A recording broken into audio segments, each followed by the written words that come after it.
Welcome to another episode of the Editor's Podcast for the Journal of Public Health Management and Practice. The May-June issue of the journal focuses on substance abuse and related disorders. Several of our articles focus on initiatives to combat the opioid epidemic in the United States. To wrap up our conversation, we'll talk about a case study format for training state health officials, as well as explore the case of a state health official's response to a local Zika outbreak. Dr. Novick, can you talk about our lead commentary entitled Avoiding Deja Vu All Over Again, Inserting Public Health, Mental, Behavioral Health, and Prevention Policy into the Opiate Crisis Litigation?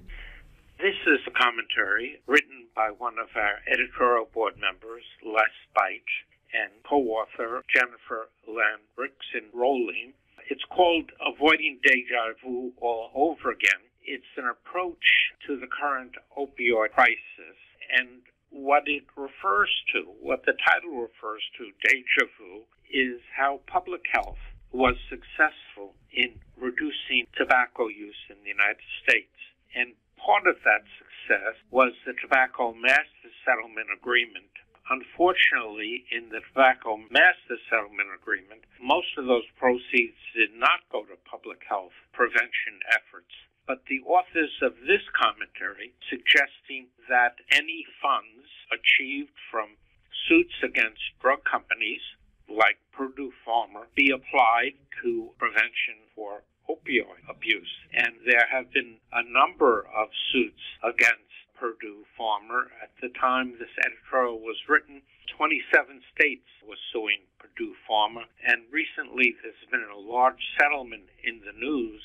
The state of Oklahoma won millions of dollars in this settlement. What these authors are suggesting is that these funds be used for opioid abuse or opioid misuse prevention and treatment.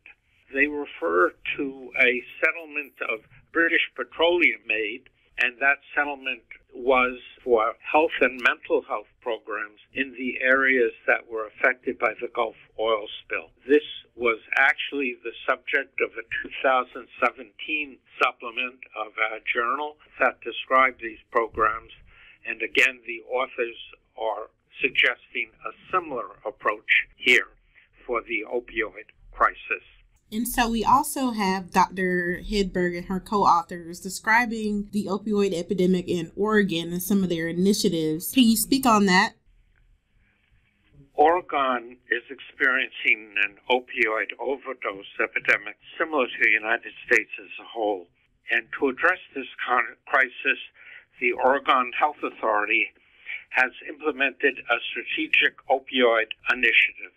And this is described in this scientific article by Katarina Hedberg. And it focuses on efforts to improve patient care and safety. And specifically, they've instituted a performance improvement project in Medicaid to decrease risky opioid prescribing. They've had a health evidence review commission that has set forth guidelines for opioid and non-opioid back pain treatments for Medicaid recipients, and they've also developed statewide prescribing guidelines for opioids.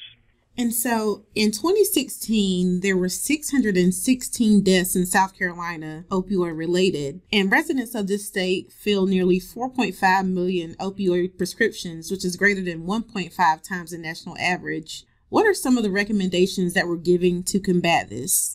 Well, actually, in 2017, the governor of South Carolina declared a statewide public health emergency in response to the crisis, the numbers of which she just gave us.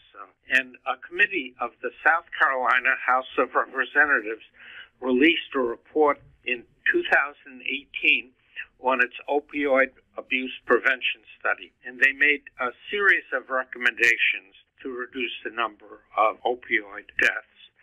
For example, the legislature passed a bill authorizing the creation of a prescription monitoring program requiring dispensers to make daily reports about controlled controlled substances, including opioids. It also required continuing medical education for physicians related to prescribing and monitoring controlled substances. Again, similar to what we discussed, for Oregon, they promulgated statewide guidelines for prescribing opioids and also recommended the use of non-opioid medication for pain disorders.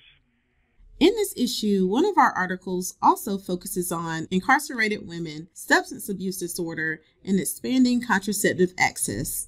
Can you speak a little bit about how the Tennessee Department of Health has handled their initiative to provide comprehensive family planning education to those underserved women? This is a very interesting article. At the Journal of Public Health Management and Practice, we're always interested in articles that deal with the incarcerated population, both in jails and prisons. This article illustrates a partnership between public health departments and jails that pertains to the treatment of incarcerated women. And the authors point out that many women in this circumstance have a concomitant substance abuse problem.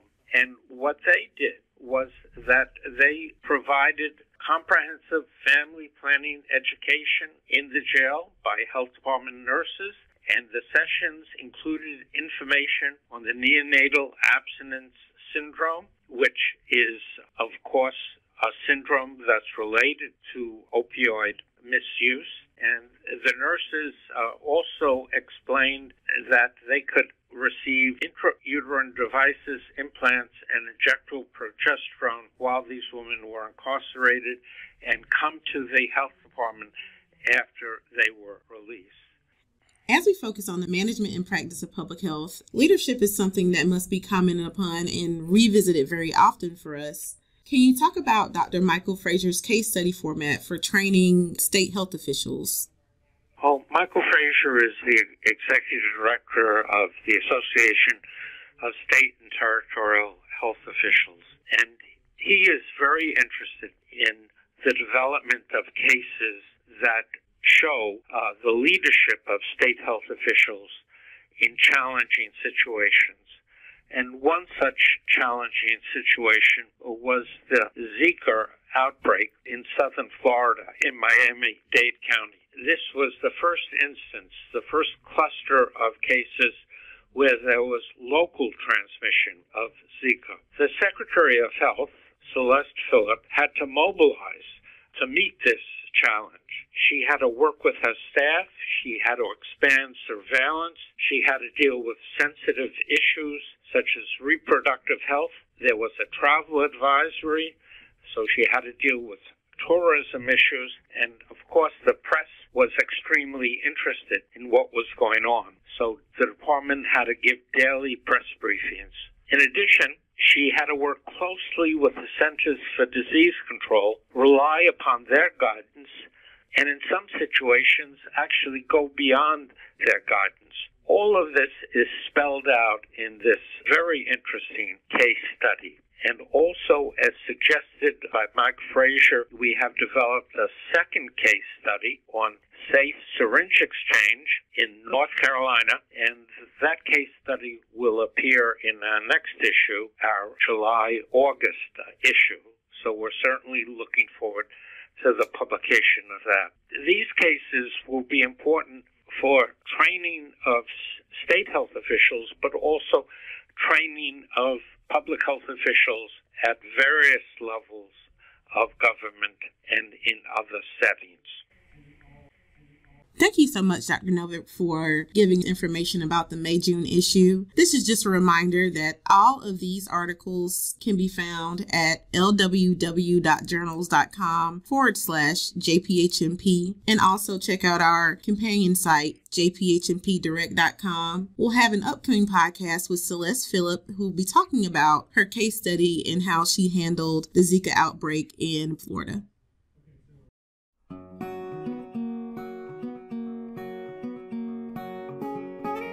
Listeners can access the most current issue of the Journal of Public Health Management and Practice at journals.lww.com/JPHMP. And don't forget to check out this podcast and others at jphmpdirect.com.